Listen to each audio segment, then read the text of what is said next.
Bismillahirrahmanirrahim. My name is Garry Eugene Massey Jr. My Islamic name is Abdul Shahid. I was born and raised in Kansas City, Kansas. My parents are from African Americans, both African Americans. My mother is originally from a place called Tunica, Mississippi. That's where she was born. My father is from Kansas City, Kansas. I'm not from a rich background. My family in general is my father. He's now dead. He's now deceased. But I think he only received a high school education, basically. He was by trade a carpenter, and custodial jobs. That's what his main thing was. My mother, she didn't, because she had children pretty early, she didn't finish college right away.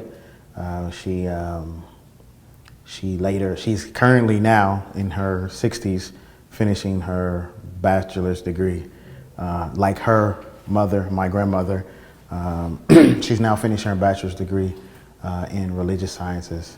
My mother's side of the family is predominantly Baptist. My father's side of the family is predominantly Catholic. The area that I'm from, like I said, is a place called Kansas City, Kansas. It's a very small town in general. It's a metropolitan area split by a river. There's a Kansas City, Missouri, Kansas City, Kansas. It's not that, I said metropolitan, it's not really that metropolitan. But it's not a really small town. It's not really big. That's where I did most of my education. I went through elementary school, middle school. In high school, I did a college preparatory program. I finished that. I graduated. Basically, when I was younger, our family was not that religious. In general, my family was not that religious in general. My childhood is I don't want to say it was happy. At the same time, it wasn't really sad. We were a very poor family, working class family, I guess you could say. My mother and my father, later on, maybe when I was in 3rd or 4th grade, they received a divorce. They divorced. I have I have 4 brothers and 3 sisters. But in general, my childhood was pretty decent. I don't remember it being bad. Just the fact about being poor, mainly. Nothing really more than that as far as incidences or anything like that I could really claim to have affected my life, besides the poverty, I guess. After that, after my parents' divorce, which I said about 3rd or 4th grade, I kind of went through school with my siblings. It was kind of, I won't say it's normal, but it was not something that was very different at the time, to be from a divorced family or a family whose parents were divorced. Excuse me. Like I said, I went through middle school and high school. Once I got to high school, I was in a college preparatory program. And it was during high school that I became Muslim.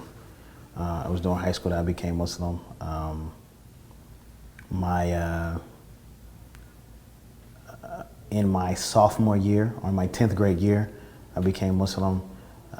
Probably because of my interaction with one of my relatives. He he was Muslim. So when I became Muslim in high school, I finished high school, which was kind of difficult for me, trying to practice Islam a little bit and with all the rigors of high school. But after high school, I worked for about a year at a company called Walmart. It's kind of normal. And then I was accepted to go to the Islamic University of Medina in Saudi Arabia. And there, pretty much I was 19 years old. I went there in August 1999. I studied Arabic for 3 years, and I did a bachelor's in Islamic theology. And then I graduated in 2006. After I graduated with my degree in Islamic theology, I kind of hung out in Saudi Arabia for a while. I worked for about a year. I worked in what's called the Eastern Province. It's called Ash-Sharqiyya, the Eastern Province, teaching English as a foreign language. There I had a lot of interactions with workers. I had students that were Saudis that were seeking to go to master's degree programs. A student that was from Italy seeking to just work out with his English language because he didn't really use his language a lot in Italy. Also I had Turkish students. I had other students. Just it was a different time for me, and that was really where I think I really started my professional career as into education or in teaching. After that, in 2007, I came back to Kansas City. At that time, it was pretty much in I think August 2007. It was just the beginning of the Great Recession, I guess, and I was supposed to go back and work in Saudi Arabia. I had some issues trying to get the residency visa going, and in the middle of that process, my father died. And so once that happened, I decided to stay in the States, and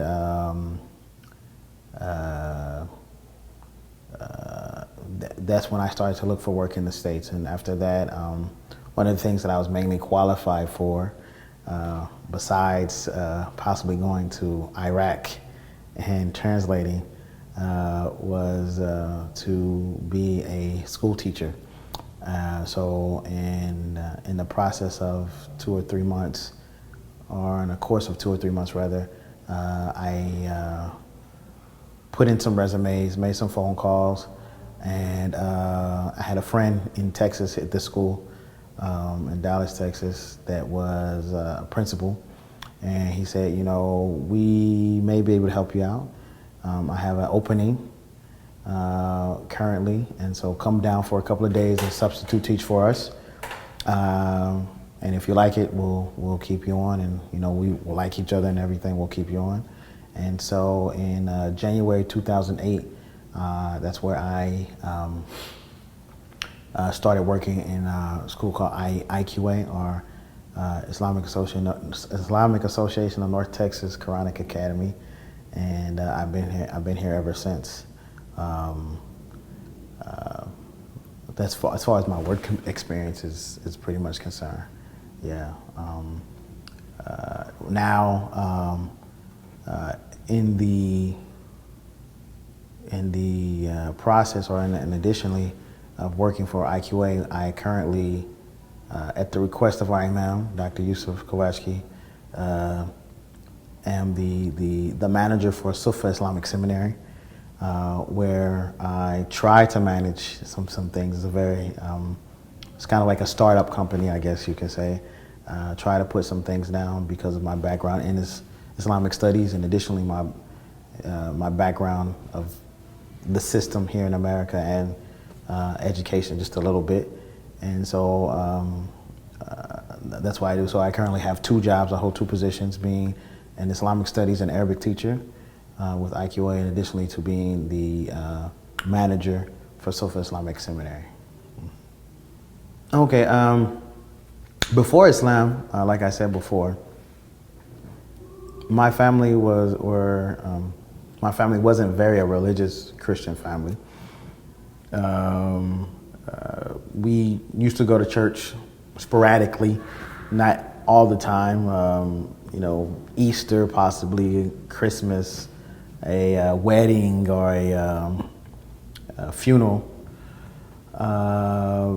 In, I would say, about when I was 13, about 1993 and 94, unbeknownst to me, my grandmother was diagnosed with cancer. So maybe a little time before that, they didn't tell us. And at that time, my family members, including my mother, were becoming a little more religious. My mother was becoming a little more religious. And that's where she, excuse me, she started to attend church a little more regularly. First it was by herself, and then she used to ask us to go, and we were like, no, we don't want to go to church. I want to watch football. That's one, you know, more or less thing. I want to watch football and stay at home. And then it came to a point where she started making us go.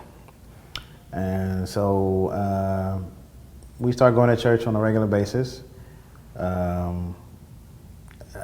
In that time, I was about maybe 1993, 94. And my personal feelings towards it, it was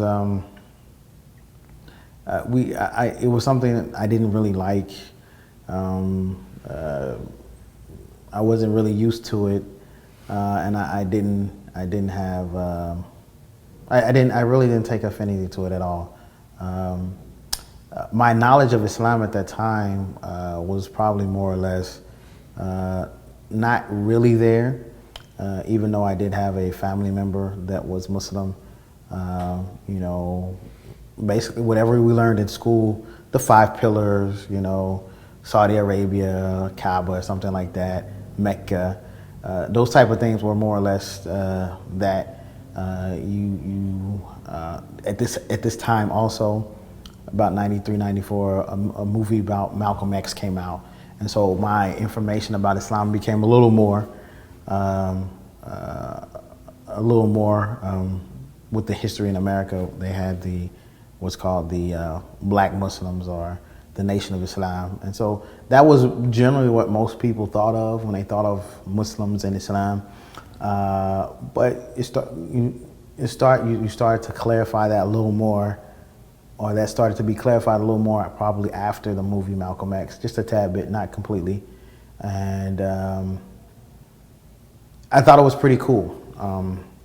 Shortly afterwards, I started to work for my cousin who was Muslim, and he started introducing me to Islam and to books. I would, in his store he would sell oils and incense, pagers and things of that nature, kind of like a variety store. And sometimes I would, if there was a downtime or anything, I would go and read the books that he would have on Islam. And sometimes I would go with him to certain places. Maybe I go with him because he would close down his shop, and go with him on Jummah, or the Friday prayer, as we said at that time. And that was the beginning. My real story of becoming a Muslim actually starts off with my cousin. And it really goes back to his father. My cousin, his mother and my mother are sisters, and he's my maternal cousin. In the 70s, she married a man, a Muslim man. This man, he became Muslim in I want to say 60s, in the late 1960s, maybe 1967 or so, I'm not for sure. Dr. Saidi Liwaru, Allah yarhamu, may Allah have mercy on his soul, he's now deceased. And they got married. They had a child. The child's name was Tariq, or Tariq, as we say. And very shortly afterwards, they got a divorce. You know, I know this is more into his story, but Tariq, he didn't really grow up in my aunt. She had accepted Islam, then she went away from it. And during the divorce, after the divorce, my cousin would stay with his mother. She's no longer a practicing Muslim, doesn't profess the faith, and he would go to his father's every once in a while. Once he got older, he started to practice. Decided some events happened in his life, and he started to practice Islam a little more. And that's when he opened up his shop, and that's how I began to work for him. And as a result, in a very weird and quirky way, as a result, I started to work for him, became an employee, and ended up becoming Muslim. After I became Muslim, I was 15 at the time. He would always encourage me to learn.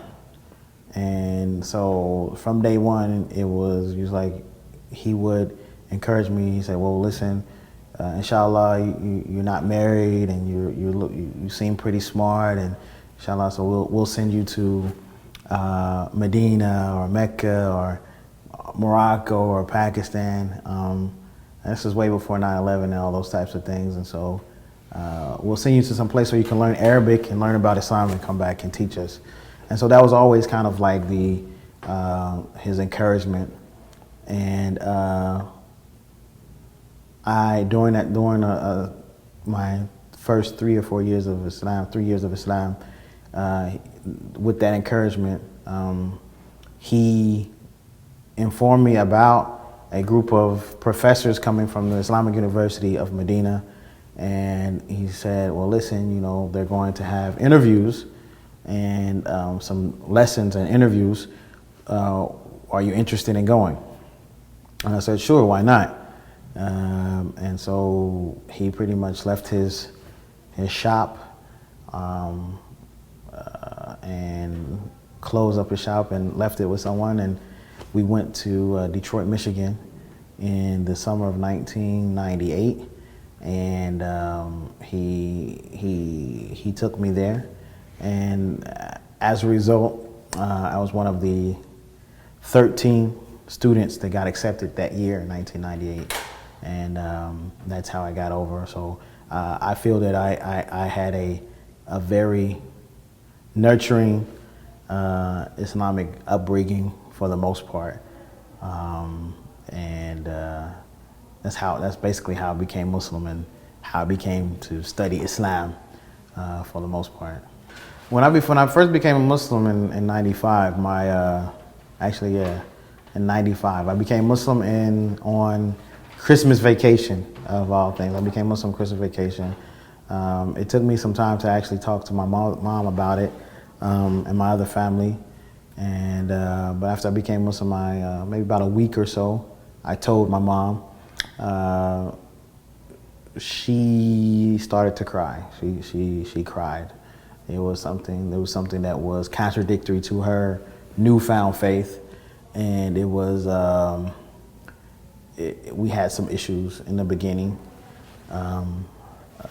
due to this, but also my other family members, it was kind of seen as something extreme or along those lines, or why would you become a Muslim? My father, though he was divorced from my mother, you know, he told me basically, you're a young man now, and you can, you know, try and make your own decisions as long as you're happy for it, which is, you know, with that decision. And so that was the main thing. My friends, or who I thought were my friends at the time, you know, I saw them once I started to practice a little more, you know, and abstain from things, because that's the easiest thing to do, is to abstain from. And I started to abstain from things. I saw that I had a lot of free time. People that I thought was our friends and that I wanted to hang out, I had a choice to make. And so either I would go and do some bad things or hang out with people I shouldn't really be hanging out with, or I can do other things. And so eventually it was kind of a mutual type thing. You know, we stopped hanging out so much. I stopped getting invited to parties, those type of things. And because I was kind of what they call here square, you know, didn't want to do certain things. So because at the time I took it a little more serious, took Islam seriously, tried to anyway. And so that was the general feeling. At school, I had some run-ins, not too many, not a whole lot. I had some run-ins trying to pray Jummah.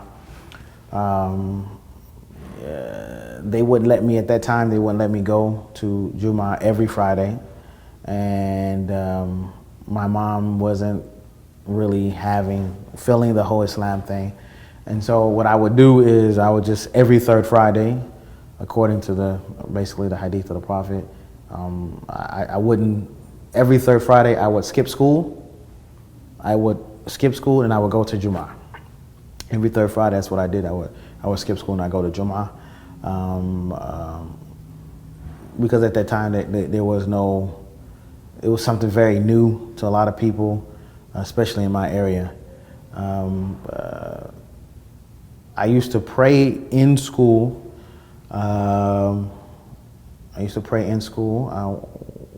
During lunchtime or anything like that. I had one run-in where I was praying in the locker room. Generally the locker room no one was there. But I had one run-in where a guy decided he wanted to throw a sock at me. And I had to break my prayer, and I confronted him. He got a little scared because he thought I wasn't able to do anything once I was praying. But that was all that happened.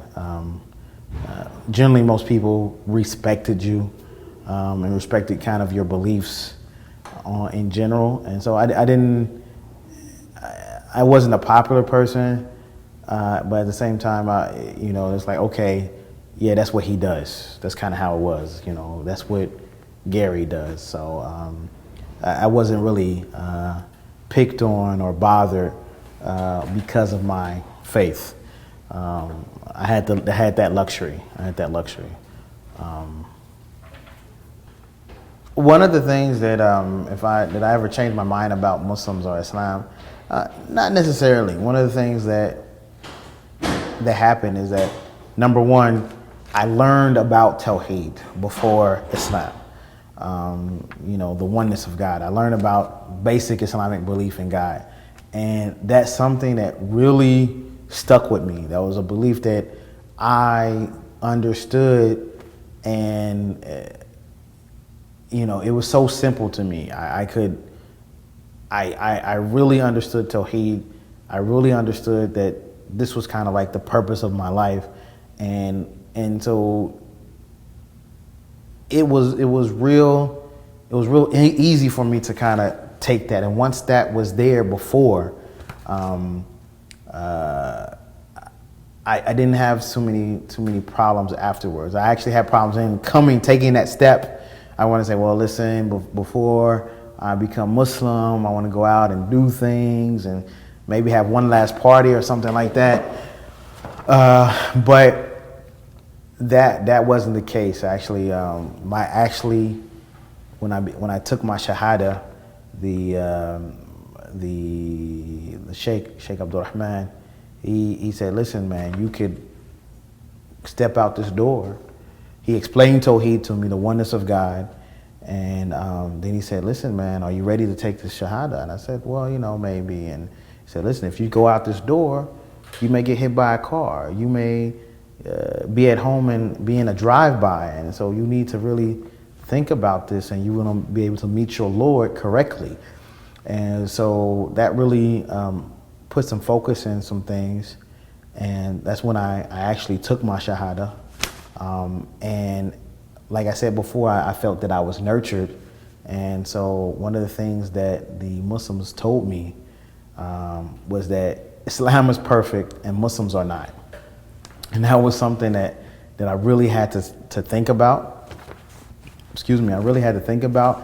And I ended up really seeing, not every Muslim is going to be the perfect Muslim, follow and everything, or what we call it here, being an angel.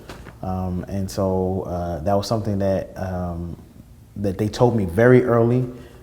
It was excellent advice because sometimes we see this perfect system of Islam and we expect those people to follow this perfect system to be perfect, and that is not the case. And so that advice I even give today. I give same people, newer Muslims, that same advice. Islam is good. Islam is perfect. This belief system is there. But the way Muslims practice is not always perfect. And so I didn't really ever have an issue with thinking about going back from Islam. That for me, alhamdulillah, that was something that I don't think I had to deal with for the most part. If I had to deal with anything, especially in the form of belief, if I had to deal with anything, it was more or less some of the practices. Just regular issues, girls, just the things that the average teenager or young man would come into contact with and kind of drive him away from Islam. But I don't think I never had a moment of I didn't believe in Allah and I didn't believe in the oneness of God. That never, after I learned that, I never doubted that. I never doubted that. The most beautiful thing about Islam is, like I said before, Tawheed, the simplicity of worshiping Allah, the simplicity of belief. It's very simple. Actually, I had one of the young Muslims here. His family is originally from Pakistan, and he asked that question. He's like, what is the thing that really changed you most about Islam, or you think really changed? And I think that the most beautiful thing about Islam is its simplicity in purpose.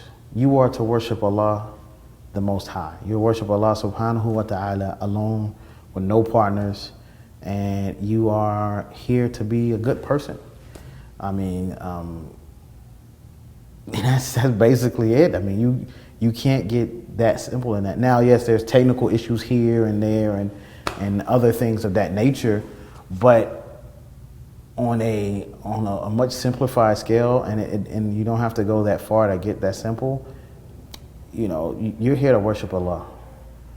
You're here to make sure that Allah is a focus in your life, and I really appreciate that beauty. It's extremely simple. It's extremely beautiful. It's comprehensive, and I don't think you can find that sense of purpose and that blend of belief and worship. The blend of belief and worship in any other religion. You can't. This is the truth. So I don't think that you can really do that. Islam is its beauty is in its simplicity and the oneness of God and the oneness of purpose in your worshiping that God.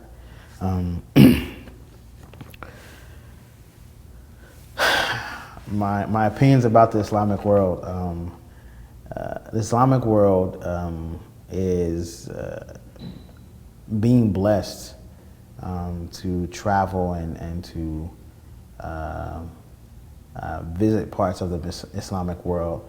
Like I said, I spent most of my adult life, my formative adult years, from 19 to 27,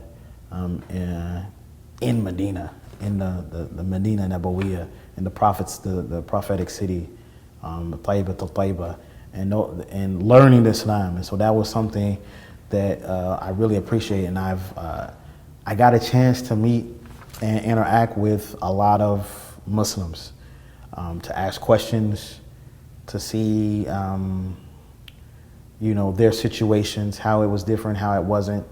My roommates were from Azerbaijan, from Turkey, from Sweden, from Suriname, Burkina Faso, Indonesia, Morocco.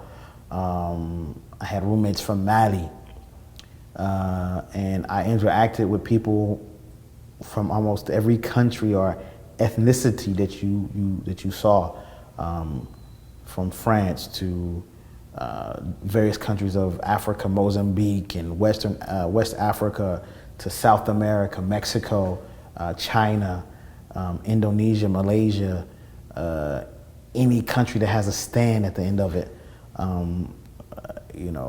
Russia, places in Europe. And so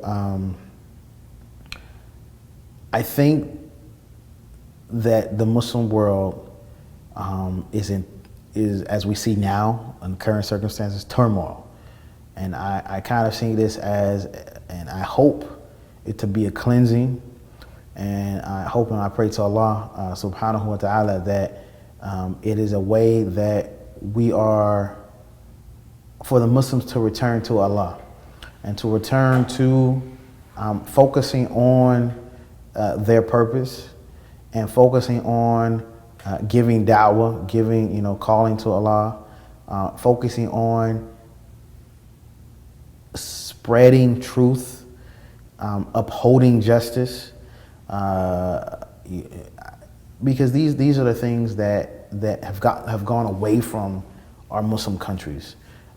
You can take any one of the Muslim countries and you'll find that it's known to be in its day-to-day routine, not very, a lot of bribery and political turmoil and strife, and you have these, very strong, oppressive dictators that stop the practice of Islam, stop the practice of things and of those natures. And so I see this, and I hope that it's a cleansing. And those are for mainly the Muslim countries. And I see the countries in where the Muslims are a minority. You see that they're often getting bigger. Islam is spreading. I see that as the world becomes smaller, that we have closer and closer ties. And so I think that there's a lot of potential in our Muslim world, and we kind of have to leave alone some of our cultural differences, our even in a very broader sense, and very inappropriate ideological differences that are not from the authentic Quran and Sunnah, and kind of leave those things alone and really focus on upholding truth and justice. And I think that you see it. Allah says in the Quran that these are the days that we go back and forth. They will switching back and forth between the people. And so with the fall of the Uthmani Empire and the Khilafate before that, and those things of that nature, I think that you will see a different type of Islam coming forth. Islam that is not weak, and Islam is never weak, but an Islam that is I guess I say a political Islam that is not weak, Islam that is focused on its principles of upholding truth and justice, and I think it's very promising. I think it's very promising that you see in these things in the Muslim world. Nowadays, there are a lot of similarities. A lot of similarities in the way people eat. You know, what people tend to watch movies. You see a lot of spreading of what you call Eastern culture in America and in the West in general. In addition to that always continuous Western culture or Western that was there in the East. I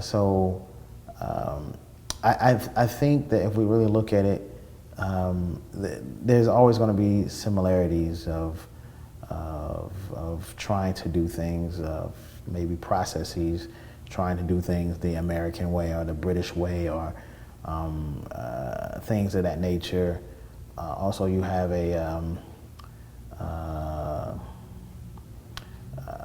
the culture, people's culture becoming, like I said, food and traditions becoming a lot more widely accepted because of the mass immigration and the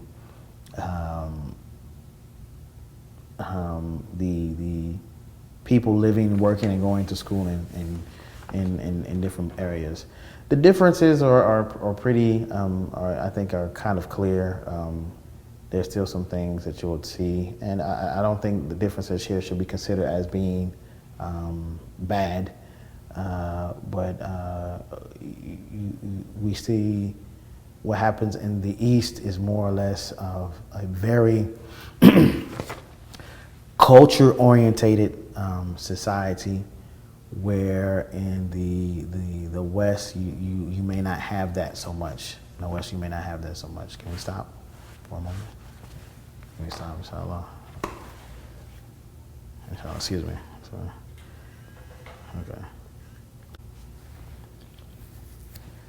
Okay. Going back to the differences, I think that we see that the East is very very focused and very, I don't want to say stuck, but stuck on culture. We see that a little bit of change now, and I think that there was a big lack of what we'll call culture in the West due to its, I guess, prominently its secularism and its lack of nationalism, I would say, nationalistic based things. I don't know, though American culture is very strong and it's there, but I think the principles are quite different. So not so much so with that. Then we have spreading of Islam. How much to be done? Which ways do you advise to do Muslims to spread Islam? Spreading Islam is very, very, very important. It's like we said before. Basically, spreading Islam is through two ways. Number one, clarifying our belief, the belief of Tawheed, the belief of oneness of God. You know, making sure that person has a connection with their Creator. That's number one. Number two, the other thing that I think can be said is that Islam must be practiced. It must be practiced. We can't call ourselves Muslims and then not act like Muslims. And so those are the two main things that I think that are very, very important in the spread of Islam. Clarifying the belief in God, and making sure that's there, and you know, taking away any misconceptions. Also making sure that we as Muslims are upholding our belief and practicing correctly. That it's incumbent, and I think that's what you'll see is a big deterrent for a lot of people, where they don't practice what they preach, and a lot of people are tired of that. And that was one of the main things that I think would bring a lot of people into Islam, is if we really explain and put out there our belief system, and make sure that people didn't have to guess, and that Muslims are not scared to tell how they believe in God, and how you worship God. And then number two is to really make sure that we are upholding our deal, our end of the bargain, and practicing Islam. Not at home, not at, not on Fridays only, but really practicing Islam and making sure that it doesn't come off to Muslims or non-Muslims as being culture only. You don't want people to think that, I don't want to be an Arab. That's a very common thing here. Oh, that guy, he became Arab, or he became Turkish, or he became whatever. That's not the case. Oh, he's African now, or whatever. No, the person's Muslim. And so that's very important that we are able to uphold our practices and make sure that they're not so culturally entangled that will cause non-Muslims to kind of stay away from it, because you don't want them to say, I like their belief system, but I don't like how they practice, or I don't want to become a Turkish. I don't want to become Turkish. I don't want to become Arab. I don't want to become African or whatever. I don't want to become this. And so they don't want to lose their culture, their sense of identity. And there's no reason for that. There's no reason for that. So I think these two things of the practicing of clarifying the Tawheed, in addition to making sure Islam is practiced correctly. Allah, man, that's deep. I believe in omnipresent God. God is there. God is merciful. God is cherishing. Allah is sustains me. Allah has given me life. These are things that come to my mind when I think Allah. My reason for being. I'm here because of Allah, and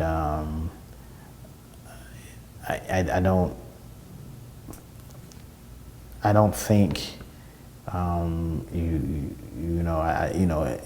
it's not the thing that you think of God and you don't think of a wrathful God, or I think of punishment or hellfire or anything like that.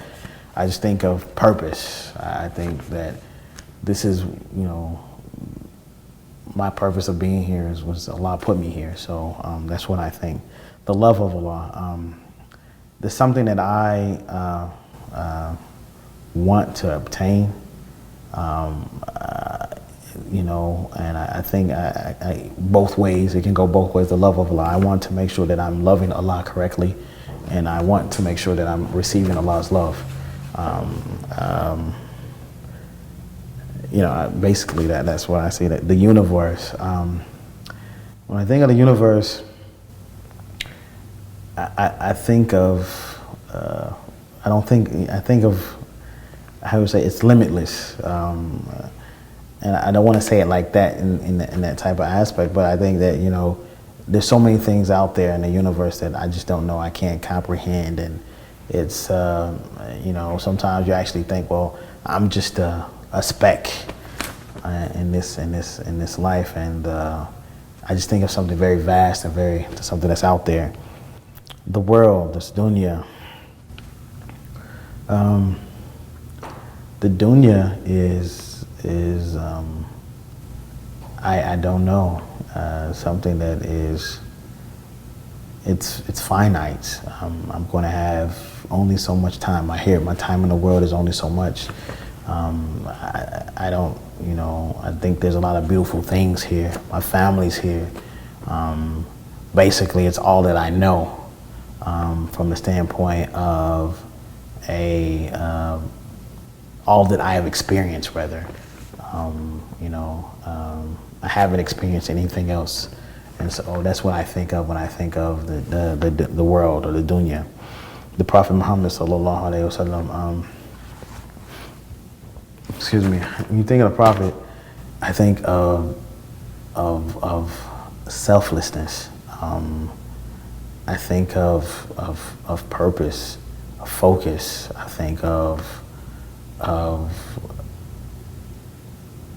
a being that expended, or, you know, extinguished himself, you know, for Allah subhanahu wa ta'ala. You know, he sacrificed a lot. He did a lot of things, and you can't but help and think about love when you think about the Prophet sallallahu alaihi wasallam. It's really,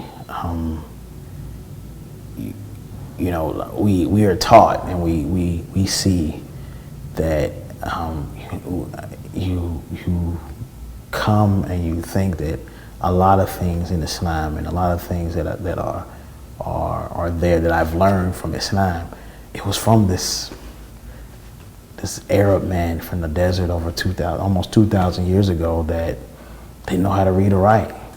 And it's, you know, I think of that as, you know, the person that came to give me Islam. That's what I think of the Prophet sallallahu alaihi wasallam.